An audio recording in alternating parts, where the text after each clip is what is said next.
Ma'am, you're not in the system. Please step aside. That's what they told her, in front of strangers, in front of cameras, in front of her dignity. A 67-year-old black woman with a confirmed first-class ticket and the title of CEO stood quietly at gate 32 while the flight attendant waved her away like an inconvenience.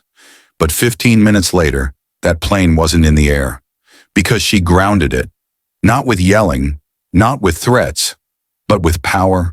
Her name, Evelyn Johnson. And this isn't just a story about a seat on a plane.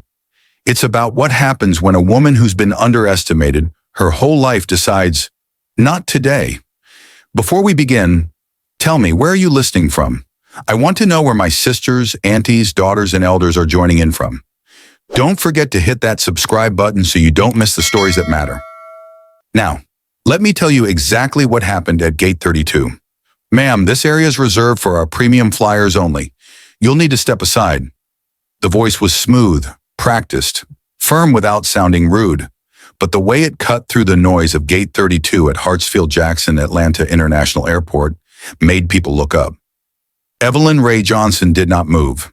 She stood in line like anyone else, holding a navy blue leather tote and a carry-on bag. Her boarding pass, printed and perfectly folded, was in her left hand. The scarf tied around her neck matched the soft blush of her lipstick. Her posture, like everything else about her, was composed. The flight attendant, Amanda Keene, mid-30s, blonde bob tucked neatly behind her ears, smiled tightly. Ma'am, she repeated, this is the priority boarding lane. Evelyn blinked once. Calm. I know, she said. That's the line for Group 1, yes? Amanda's eyes flicked down to the boarding pass. She didn't take it. Didn't even lean forward. You're flying coach, correct? A pause. Evelyn turned her boarding pass outward, holding it gently so Amanda could see. Seat 3A, Atlantic Airways, first class. Amanda finally took it and looked at it as if it were a scratch-off lottery ticket. Then, a faint scoff. I'm not sure how this got issued, but Group 1 is for first class confirmed. Our manifest says Seat 3A is reserved. I have the confirmation in my email, if you'd like to see. You don't need to dig, ma'am. I'm just trying to keep the line moving. Amanda gestured to the people behind Evelyn. Do you mind stepping to the side while I verify? Evelyn looked over her shoulder. A few heads turned quickly away. One woman in business slacks had a phone half raised, pretending not to film. Another, a teen with a backpack, was openly watching, earbuds dangling. Evelyn stepped aside, not because she had to, but because she had practice. Amanda tapped her tablet like she was checking a suspicious transaction. Ma'am, she said, not looking up, our system says you're assigned seat 19D. That's incorrect. It's what I have. You probably got auto-upgraded in error. Sometimes it happens when people use points, or if there's a glitch. I didn't use points, Evelyn replied evenly. I paid, in full, 3 weeks ago. Amanda finally looked up and smiled, again with that tone that felt like being patted on the head. Would you mind moving over to the main check-in counter? They can help sort it out before we finish boarding. Evelyn's voice stayed soft. I don't need to recheck anything. I have a boarding pass, a valid one. I understand that you think it's valid. I know it is. Amanda's smile faltered. For a moment, the only sound was the rolling announcement overhead about another gate closing. The tension in the air was no longer ignorable. 2 more people were now recording on their phones. Amanda shifted her weight. Ma'am, I'm asking politely. Is there a reason, Evelyn interrupted, why you're assuming the pass is fraudulent? Excuse me. You haven't checked ID. You didn't scan the code. You just looked at me and decided something was wrong. I didn't decide anything. Our system said, you said your manifest says 3A is reserved. I have 3A on paper and on mobile. Amanda looked over at a uniformed ground staff member walking by. Hey, Cal, she called. Can I get a hand over here? Cal hesitated. He'd seen enough to feel the shift. The teen with the backpack spoke under his breath. Yo, is this really happening? The woman who had been filming lowered her phone. She showed her pass. Why is she not allowed to board? Amanda straightened. We're just verifying. No, you're not, the woman said flatly. You're stalling. Evelyn took a small step back. Her hand slipped into her tote bag. She pulled out a sleek phone, opened her email, and tapped once. A subject line was visible for less than a second. Atlantic Airways. First class confirmed. Seat 3A. Traveler, Evelyn R. Johnson. Amanda didn't look at it. I'm going to have to ask you to return to the main terminal area until we sort this out. Evelyn raised her chin slightly. Her voice, when it came, was calm and precise. I'd like your name, please. I'm Amanda. That's all you need. Full name. Ma'am, you're being uncooperative. Evelyn didn't respond. She looked past Amanda to the glass wall outside where the plane waited, where first class was half empty, where her name should have already been checked. She turned back to Amanda. Her voice was barely louder than a whisper. I am not being uncooperative. I'm being disrespected. Amanda's jaw tensed. Security, please. Cal took out his radio, and the world slowed. The clicking of 100 phones, a toddler crying faintly in the distance. An airport employee paused at the coffee cart, watching, and Evelyn, standing still as a statue. Silver scarf unmoving, eyes locked on Amanda like steel behind glass. Security didn't arrive for another 90 seconds. But by then, the live stream had already begun, and the woman in seat 3A, the one Amanda thought didn't belong, had just texted her legal counsel 4 words. Activate clause 14.2 now. The boarding line had stalled completely. Naomi Bell, veteran reporter for a community paper in D.C., stood just a few feet from where Evelyn was now surrounded by uncertainty, soft murmurs, and thinly veiled tension. Naomi's phone was pointed down, screen recording, but her eyes never left Evelyn. What struck her wasn't the boarding pass, wasn't even the calm confrontation. It was that look, that steady, unblinking gaze Evelyn gave Amanda. Not angry, not begging, just waiting. Like she'd seen this before, many times, like she'd already predicted it would happen. Naomi whispered into her mic, she's not flustered, not outraged, not even surprised. That's not the reaction of someone caught. That's the stillness of someone with backup. Someone in the comments typed, she probably knows somebody. Naomi replied under her breath, no, baby, she is somebody. A boy in a blue hoodie nearby leaned toward his mom. Why won't they just let her on the plane? His mother gently turned him around, whispered something he couldn't quite understand. Something about not our place. But Naomi knew better. It was their place, especially if they looked like Evelyn or like her. At the counter, Amanda paced behind the boarding podium, talking into her headset. The smile was gone now. Her eyes darted toward Evelyn every few seconds. Evelyn, meanwhile, stood beside the boarding lane, hands clasped gently over her purse, not fidgeting, not refreshing her phone, just waiting. That waiting scared Amanda more than yelling ever could. Cal returned from the terminal side hallway, where he'd just spoken briefly with security. They're on their way, he muttered. Amanda nodded, flustered. We'll get her reseated before it becomes a thing. But Cal wasn't so sure anymore. He'd overheard the murmurs. He'd seen the flash of that email on her phone. He couldn't shake the feeling. This wasn't some random mix-up. This woman wasn't just somebody's auntie flying with a printed ticket. Back in row 4, a man in business casual leaned into the aisle to see what the holdup was. I have a connection in Denver, he muttered. Why aren't we boarding? Some issue at the gate, said the flight attendant, trying to keep her tone breezy. But nothing was breezy anymore. Naomi zoomed in slightly, focused on Evelyn's face. The woman wasn't blinking much. Her breath was steady, her jaw set but not clenched.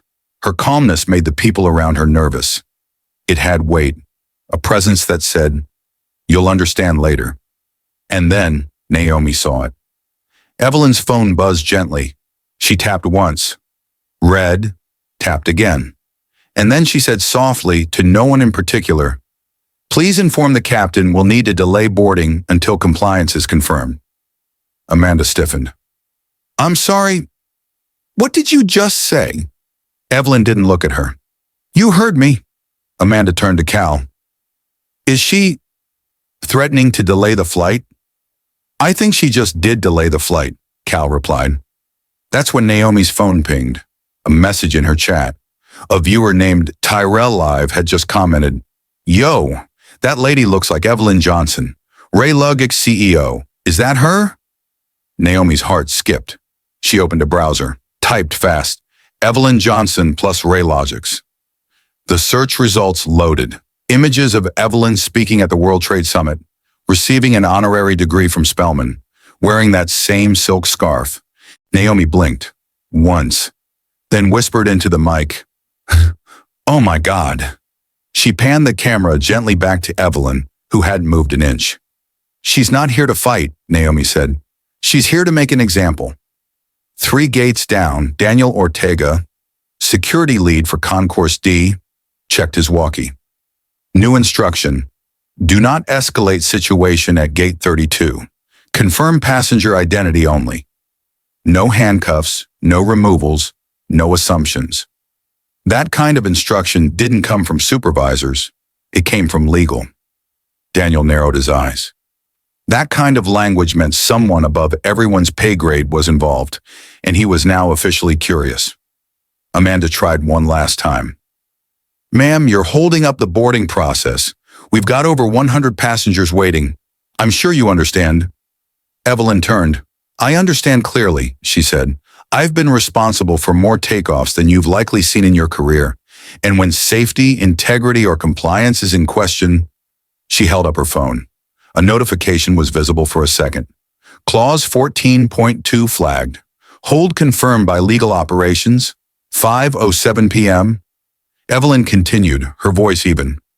"The correct response isn't to rush boarding. It's to halt it until the problem is addressed." Amanda stared at the screen, at the name Legal Ops. She swallowed. Naomi's voice came through her live stream. "She grounded the plane, y'all, and she didn't even raise her voice." Daniel Ortega walked toward gate 32 with steady steps, radio in hand, mind already running ahead of his feet. The call had come in soft, too soft. "Passenger Evelyn Johnson, boarding discrepancy." But nothing about the energy at gate 32 felt soft. Too many phones raised, too many people whispering, too many frozen stares. He spotted her immediately. The woman in the soft cream blouse with silver at her temples and calm in her spine. She wasn't yelling. She wasn't pacing.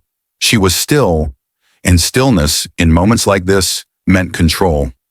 Amanda spotted Daniel and moved fast, like she was relieved. "She refused to step aside," she said quickly. "She claimed a first-class seat, but our system says 19D. When I asked for ID, she refused." Daniel glanced at Evelyn. "Did she raise her voice? 'Cause of disturbance?" Amanda hesitated. "Number, but she's uncooperative," Daniel said quietly, "or just refusing to be dismissed." Amanda didn't answer. Just behind them, Naomi Bell, veteran reporter, live stream rolling at her side, caught the entire exchange. Not just the words, the body language, the shifting power. Evelyn turned to face Daniel as he approached. "Ms. Johnson," he said with calm professionalism, "I'm Daniel Ortega, airport security supervisor. I just need to verify a few things. If that's all right with you."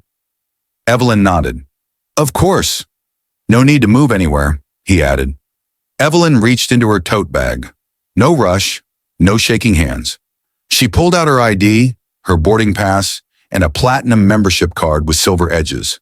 She handed them over like she was handing over truth.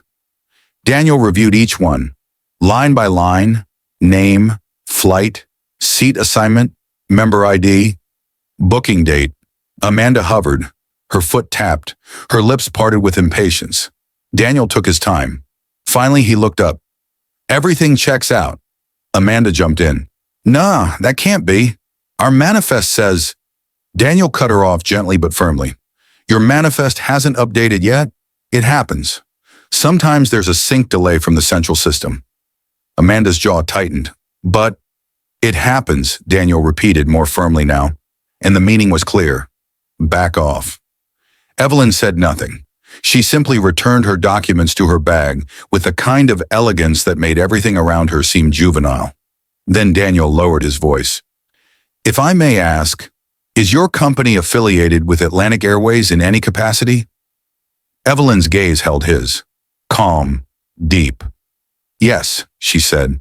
Daniel nodded slowly. Understood. Just then his phone buzzed. Internal message. Not from security, from operations. Legal confirms. Passenger authorized for incident review. Clause 14.2 flagged. Do not escalate. Daniel blinked. He read it again.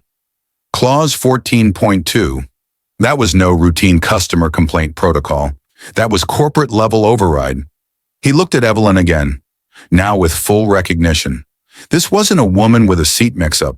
This was a woman with power to hold planes on the ground. Amanda returned to the check-in podium, furiously refreshing the boarding screen, tapping through menus with jittery fingers. Back near the boarding gate, Naomi stepped closer to Evelyn. She spoke softly. Miss Johnson. Evelyn turned her head slightly, acknowledging her with a nod. I'm Naomi Bell, she said. I think people are starting to figure out who you are. Evelyn offered a quiet, almost imperceptible smile. Then they're paying attention. Naomi's voice softened.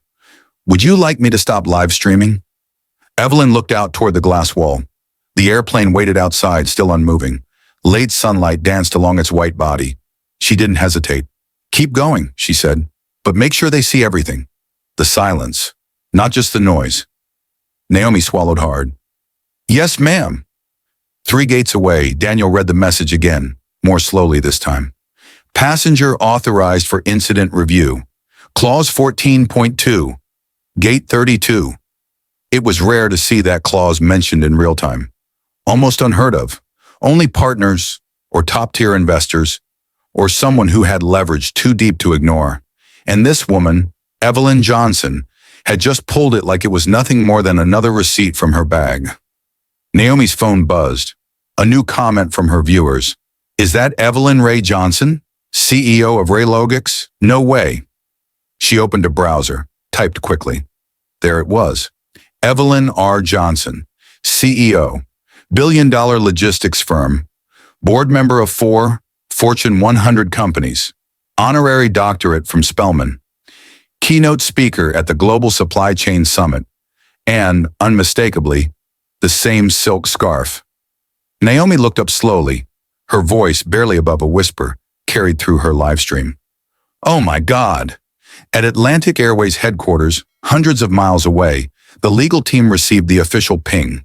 Email subject line, urgent, Raylogics Holdings, Clause 14.2, activation, Gate 32, sender, Evelyn R. Johnson, timestamp, 5:07 p.m. The legal team's chief of staff stood up, grabbed her phone, and made a direct call to the CEO. Because this wasn't going to be handled by customer service. Back at Gate 32, Daniel spoke into his radio. Passenger Johnson is verified, full clearance. Do not interfere further. Notify the captain.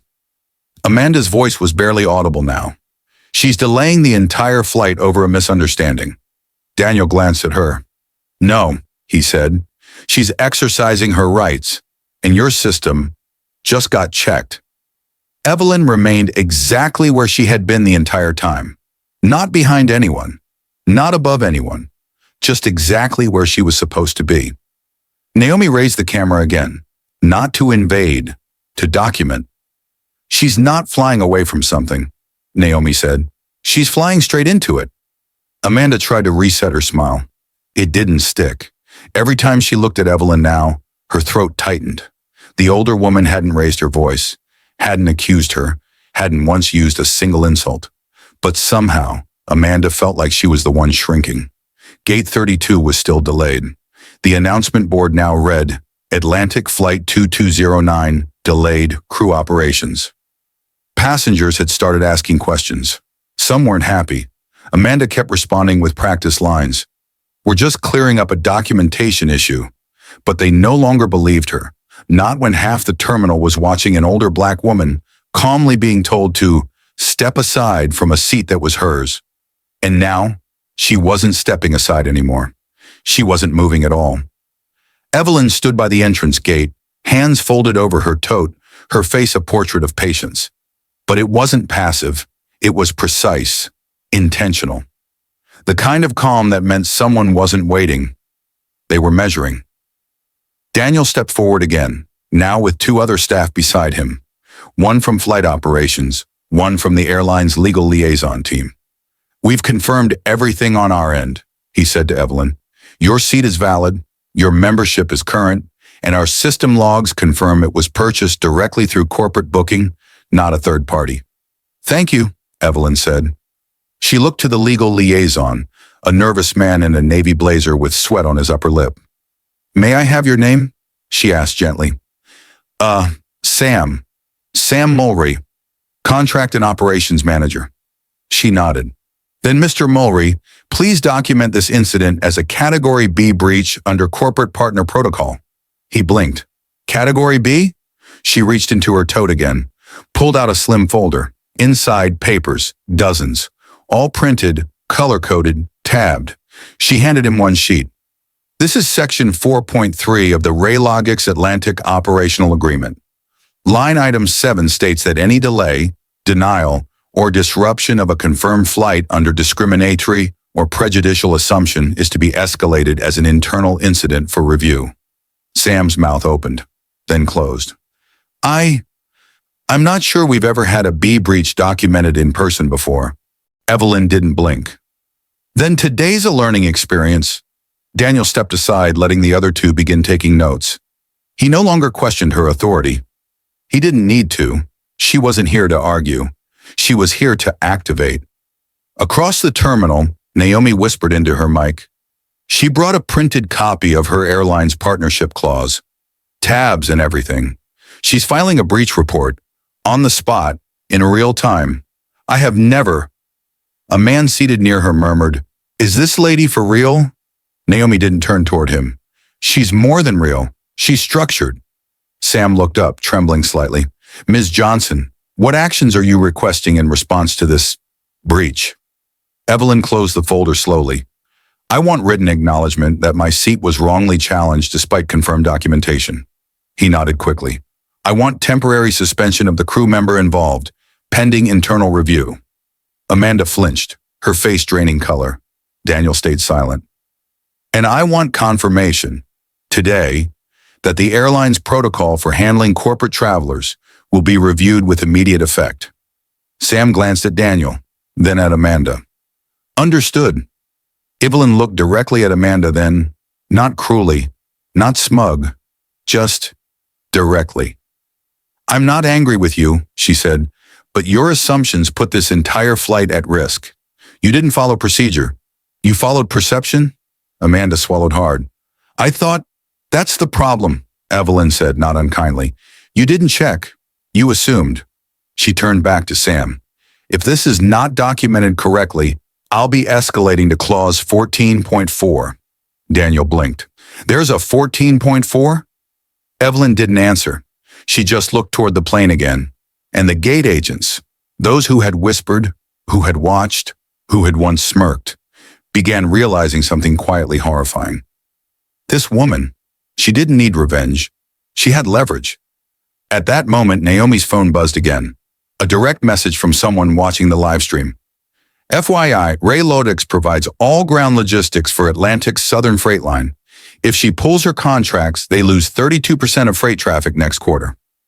Naomi stared at it, then said into the mic, voice low, "She's not just flying first class."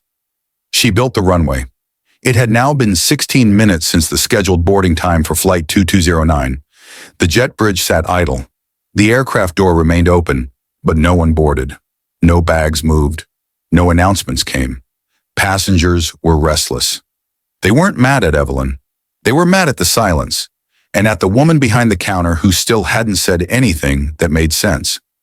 Amanda stood at the terminal desk with her back to the crowd, tapping furiously at her tablet. The screen showed flight data, seating charts, system logs. But what she needed wasn't there. What she needed was a way out. Daniel leaned on the far end of the counter, arms crossed. He wasn't smiling. He wasn't defending her, and that made her sweat even more. Behind her, the crowd had shifted from confusion to speculation. Someone near the front spoke loud enough for everyone to hear. "They're not telling us the truth."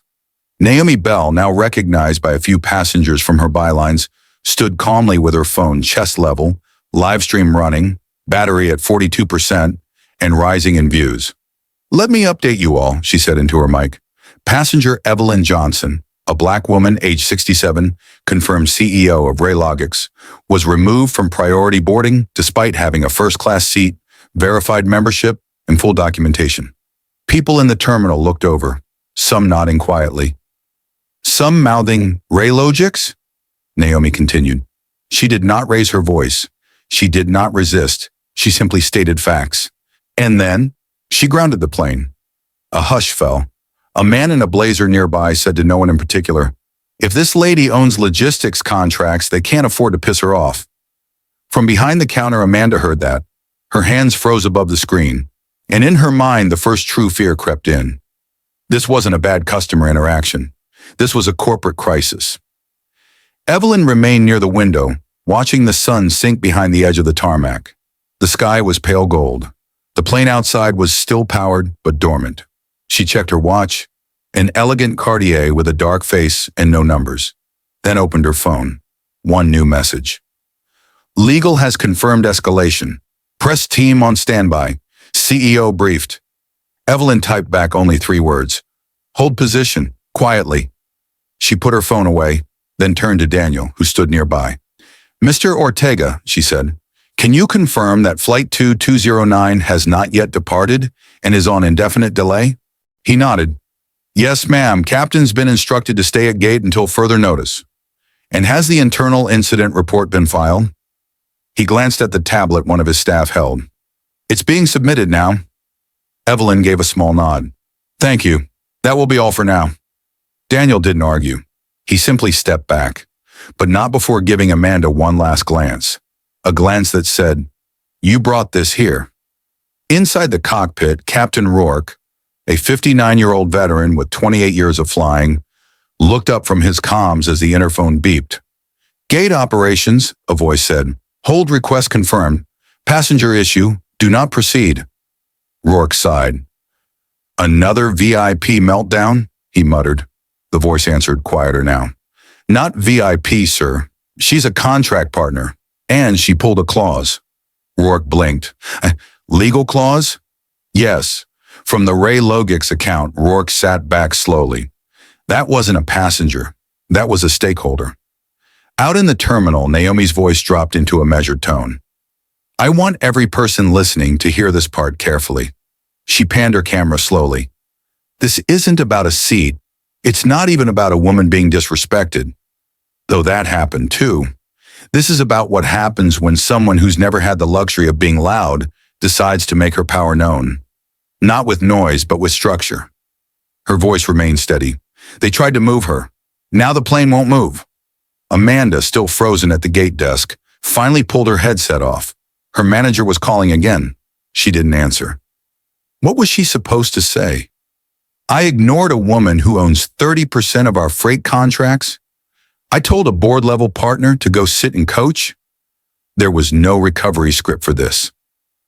Evelyn walked slowly toward the desk. Not fast, not dramatic. She simply stepped to the front, where Amanda stood blinking. "I would like to board now," Evelyn said. Amanda opened her mouth, but no sound came. Evelyn didn't wait. She handed her boarding pass to Daniel, who now stood behind the counter. He scanned it. "Seat 3A, he said. "Welcome aboard, Ms. Johnson." And with that, she stepped through the gate, heels clicking softly on the metal ramp. Not with anger, not with gloating, just walking toward her seat, the one she'd paid for, claimed, and defended with nothing but calm and command. Naomi's voice came through one last time. She didn't just board a plane today, she boarded history. The air inside the jet bridge was cold and metallic. Evelyn walked slowly, not for effect, but because her rhythm demanded it. The heels of her shoes clicked in time, neither hesitant nor hurried. She boarded the plane like someone entering a boardroom, because in many ways she was. Seat 3A waited, wide, plush, empty. A flight attendant opened a storage bin, stammering a greeting. "Say, can I get you settled, ma'am?" Evelyn nodded, slid her tote overhead without assistance, and sat. Not slouched, not reclined, just present. Her presence somehow filled the cabin without raising a sound. Passengers nearby tried not to look. Tried, but it was impossible not to notice that something had shifted. Something in the very air of this flight. Back at gate 32, Amanda was no longer the center of control. She was the defendant in a silent trial. The terminal had grown quieter, but not calmer. People watched now with focused eyes. They weren't scrolling or sighing or looking for snacks. They were watching the process. Daniel cleared his throat. Amanda, I'll need a formal statement from you regarding the incident. She stiffened. Now? Yes, he said. Now. He handed her a simple form. Paper, not digital. Old school. Official. Amanda looked at it like it might burn her fingers. I was just following standard procedure. Her name didn't appear in the system correctly. Daniel nodded. So you denied boarding? I asked for additional verification. Even after she presented ID? Amanda hesitated. I didn't see the badge. Naomi, now seated cross-legged on the floor with her live stream still active, whispered to her mic. She saw it. She ignored it. Daniel didn't argue. He just marked the time and date. Continue. Amanda swallowed. I told her to step aside. I thought maybe the system made an error. Daniel's pen stopped. You thought the system made an error, so you assumed she was the error? Amanda froze. From the back of the terminal, someone murmured, Say it again. 30 feet away, the legal liaison, Sam, was now on his second call with corporate, his voice low, head down. Yes, she cited clause 14.2 first, then 4th March. Now she's mentioned 14th April, but hasn't activated it yet. The voice on the other end barked something. Sam nodded nervously. Understood. We'll document everything. Yes, incident footage is already circulating. He hung up, turned to Daniel. We need to de-escalate everything. No resistance. Full cooperation. Daniel's brow raised slightly. So, corporate's folding? Sam looked pained. Corporate is praying. On board, Evelyn sat with her seatbelt fastened, hands resting lightly on her lap. The flight attendant returned with a glass of sparkling water, hands shaking slightly. Is there anything else I can do for you, Ms. Johnson? Evelyn looked at her, held her gaze. Do you know what's happening outside that door? The woman hesitated. Something with the gate agent? No, Evelyn said. Something with the system. And I suggest you remember how this moment feels. Because when the training manual changes, your name will be on the right side of it. The flight attendant swallowed, then nodded. Yes, ma'am. Naomi ended the live stream just before her battery hit 1%. She sat still for a second, letting the weight of it settle. She didn't need to narrate anymore. The story was now telling itself. Amanda sat behind the desk, no headset, no screen, just the form and the pen. Her hands moved slowly. Each letter she wrote, an acknowledgement, not just of what she'd done, but of who she'd underestimated. In the Atlantic Airways Control Center, 1,300 miles away, a slide presentation was being updated in real time. Subject, incident at gate 32. Case type, active review, partnership level breach, primary trigger, boarding denial, escalation, clause 14. Point 2, secondary trigger, personnel misconduct, review required by internal ethics panel plus corporate strategy. At the bottom of the page, one line was bolded, E. Johnson present and participating. The woman who was supposed to be in 19D wasn't just flying, she was writing the rules midair. The plane was still grounded, not by weather, not by mechanical failure, but by a woman in 3A. Passengers whispered, but no one demanded answers. Not anymore. Because whatever was unfolding wasn't ordinary. And Evelyn Johnson, she wasn't angry. She was waiting. She crossed one leg over the other, slowly. Her heels were low, polished leather, worn but cared for. The kind of shoe you wear when you know you'll be standing your ground. Across from her, the first-class attendant returned with another drink. But Evelyn waved it off. What she needed now wasn't comfort. It was timing. Back in the terminal, Amanda had stopped writing. Her hands trembled too much. She stared at the partially filled form, then at Daniel. "I didn't mean to be disrespectful," she whispered. Daniel didn't respond right away. He let the silence sit between them. Then softly, "You didn't intend to." "That doesn't mean you weren't." Amanda looked away. At Atlantic Airways HQ, a high-priority meeting had just begun. 4 executives, 1 legal officer, 1 call from the board.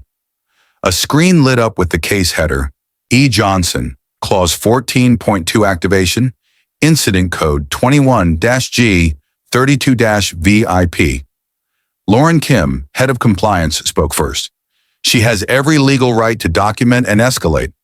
One executive scoffed. "So what do we do? Apologize?" "She's not asking for an apology," Lauren replied. "She's asking for exposure." There was silence. Then the oldest executive in the room leaned forward.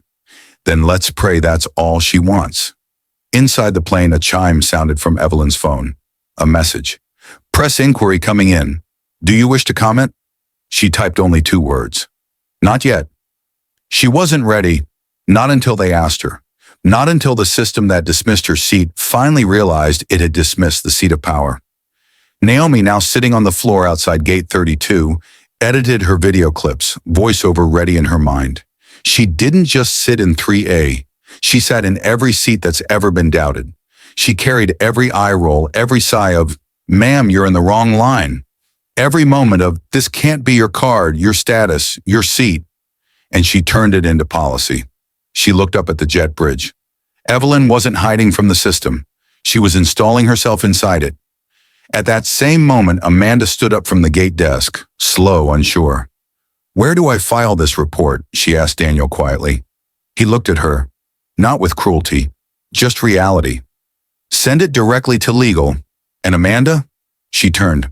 "Don't forget the final field." Amanda blinked. "Which one?" He paused. "The one where you list the lesson." Back on board, Evelyn finally reached into her tote again. This time she pulled out a leather folio, the kind used in negotiations, not travel. Inside printed pages, marked tabs. She slid 1 page forward and picked up the cabin interphone. The flight attendant blinked. "Ma'am, that's for crew." "I know," Evelyn said gently. "I need to speak to the captain. I have clearance." A pause, then a soft nod. Seconds later, the line connected. Captain Rourke's voice came on, dry and steady. "This is Rourke." Evelyn didn't raise her voice. "Captain, this is Evelyn Johnson, Seat 3A.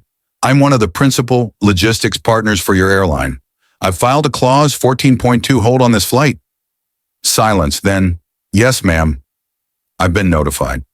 I'm also activating a board-level consultation under Clause 14.4. I'll be conducting that call from this aircraft in this seat. Please maintain hold until the conclusion of that session." Another pause. "Understood." Evelyn gently replaced the handset. Then she leaned back in 3A. Not because she needed rest, but because in exactly 5 minutes, that seat would become something else entirely.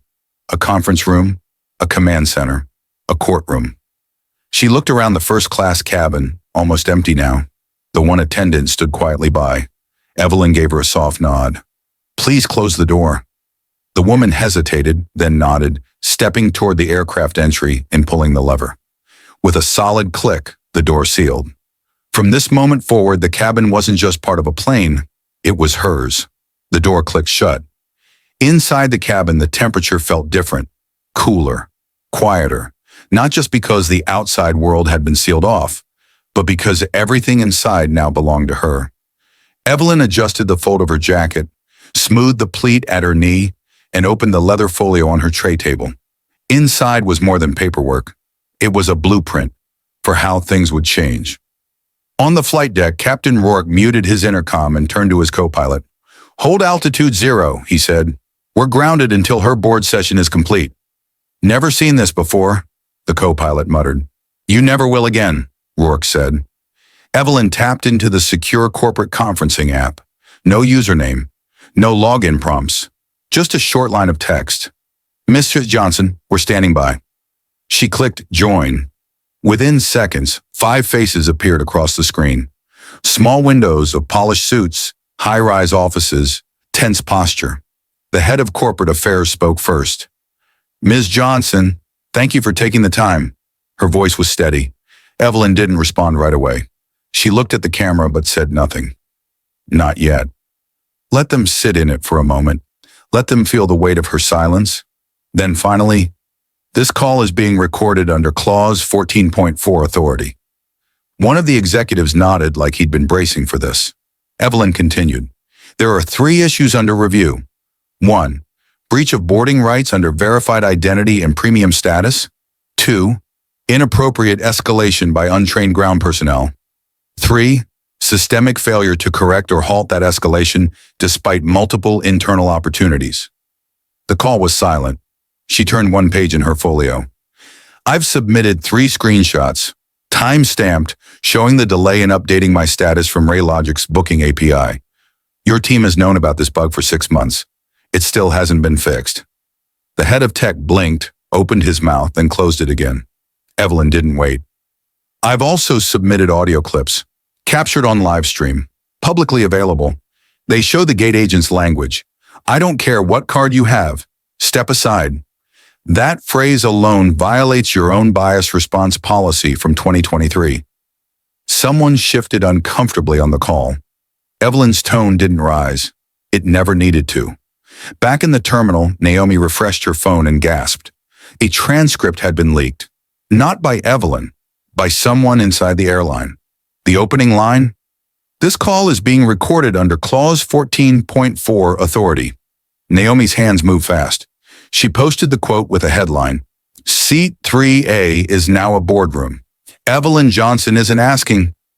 She's implementing. On the plane, Evelyn flipped to the final tab in her folder. I will be filing a request to restructure your bias training program, she said calmly.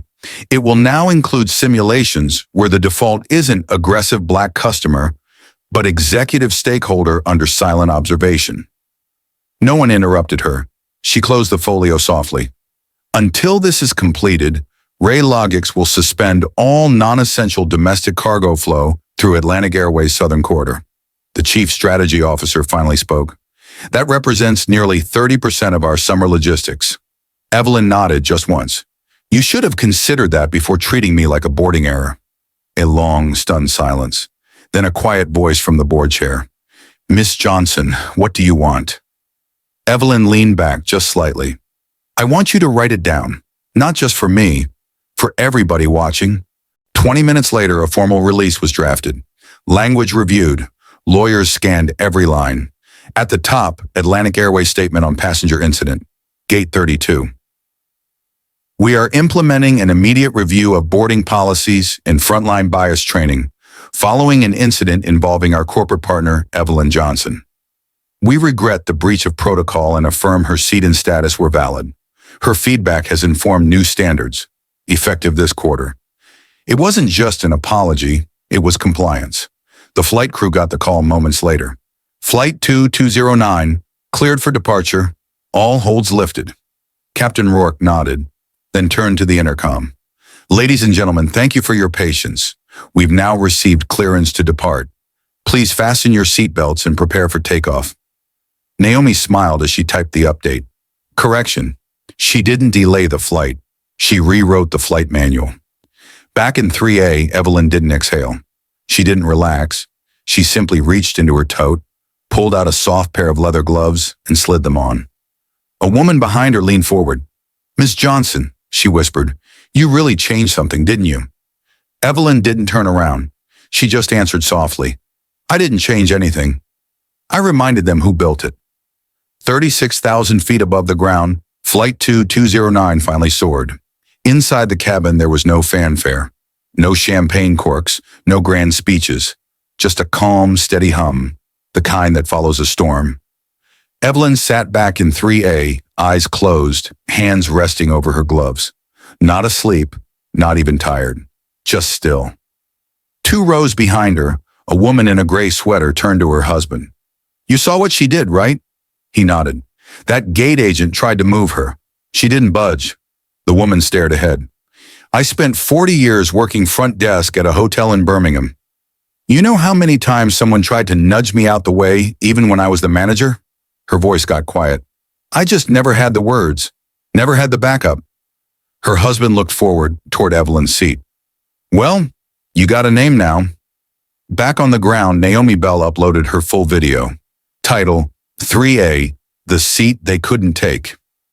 Within 2 hours, it had over 900,000 views. By morning, 3 million. The comment section filled fast. My mama went through this every time she traveled. Ms. Johnson made space for her today. This isn't just about flying. This is about how Black women get asked to prove who they are everywhere. She didn't raise her voice. She raised the standard. Ms. Evelyn didn't just board that flight. She carried all of us with her. In a small apartment in Detroit, a retired teacher named Hattie watched the footage with tears in her eyes. She didn't even flinch, she whispered to the empty room. The video showed Evelyn calmly handing over her documents, standing tall while others scrambled, speaking with clarity while others panicked. Hattie reached for a worn photo of her mother, dressed in her Sunday best, standing at a bus terminal in 1954. She would have liked her, Hattie said softly. She would have called her Steady Thunder. At Atlantic Airways, a memo went out to every regional director by sunrise. Effective immediately, gate personnel will receive new training, updated language protocols, escalation reform, and yes, there will be required viewings of the Gate 32 incident. Not as punishment, as instruction. Because this isn't about customer service. This is about respect recognition. Somewhere over Arizona, Evelyn opened her eyes again. She didn't look around. She didn't announce anything. She simply reached into her tote. This time not for papers or policies, but for a small notebook. Leather-bound, faded at the edges. Inside were pages filled with names. Women, mentors, colleagues, aunties, grandmothers. The ones who had walked so she could sit. She turned to a fresh page. At the top, she wrote in clean, firm script, Gate 32. The day power didn't shout. It sat still. Then she closed the notebook and looked out the window, not at the clouds, but at the altitude. The following week, Evelyn Johnson was no longer the trending name. News had moved on. Airlines spun PR statements. Clips were clipped. The story had been handled. But something subtle had shifted, and not just at Atlantic Airways. In Atlanta, a young Black woman stepped to the priority boarding lane, carrying nothing but a slim briefcase and confidence. The gate agent blinked, then smiled. Welcome aboard, Mrs. Reed. First class, seat 2D, no questions, no sideways glances, just the sound of a boarding beep. She walked down the jet bridge, smiling to herself. On her phone was a screensaver, a quote over an image of clouds. Calm isn't weakness, it's a weapon. Underneath the quote, Evelyn J. In Chicago, during a corporate HR seminar, a clip from Gate 32 was played. Amanda's voice on the footage. Faint, dismissive. I don't care what card you have. Step aside. Then Evelyn's calm reply. You didn't follow procedure. You followed perception. Silence followed. A trainer stepped forward. This is what unconscious bias looks like when it's not so unconscious. And this, they pointed at Evelyn on the screen, is what structural accountability looks like, in heels. In Dallas, an airline executive pored over a report marked CONFIDENTIAL. Passenger retention among Black women over 60 had risen 17% in 1 week. But more than that, something deeper showed up in the surveys. Why are you flying with us again? One response read, because someone like me finally sat in the right seat and didn't get asked to move. In Oakland, Naomi Bell gave a guest lecture to a packed room of journalism students. She showed a freeze frame from her live stream. Evelyn standing calm, the crowd shifting behind her. This wasn't just reporting, Naomi said. This was bearing witness. A student raised a hand. Why do you think Evelyn let it play out so publicly? Naomi smiled. Because power, when it's silent for too long, doesn't just return with noise. It returns with precision. And in a quiet cafe tucked behind a library in Charlotte, Evelyn Johnson sat alone. No press, no lawyers, no airport, just her and a cappuccino. The barista didn't know her name, didn't need to, but a woman at the next table leaned over gently. I saw the video, she said. Evelyn looked up. I just wanted to say thank you. I'm 74, And I've been told to wait, sit, prove, explain my whole life. You didn't argue. You just stayed standing, even when you sat. Evelyn smiled. Thank you for saying that. Then turned back to her notebook, wrote one last line. Sometimes the best seat on the plane is the one they tried to take. I want to take a moment and thank you, yes, you, for staying with this story all the way to the end. Evelyn Johnson's journey wasn't just about reclaiming a seat. It was about reclaiming a space that so many of us have been told we don't belong in, quietly, subtly, repeatedly. As a Black woman, and especially if you're a woman over 60, you've probably lived through this more than once. Being overlooked, spoken over, asked to prove who you are again and again. But Evelyn didn't raise her voice. She didn't need to. Her calm was her power. And maybe, just maybe, the next time they try to move someone like you, they'll remember Gate 32. If this story moved you, even just a little, I invite you to comment below. Tell us where you're listening from. Share your stories, and most importantly, hit that like button. Share this with someone who needs to hear it. And don't forget to subscribe to the channel, because there are so many more stories like this to be told.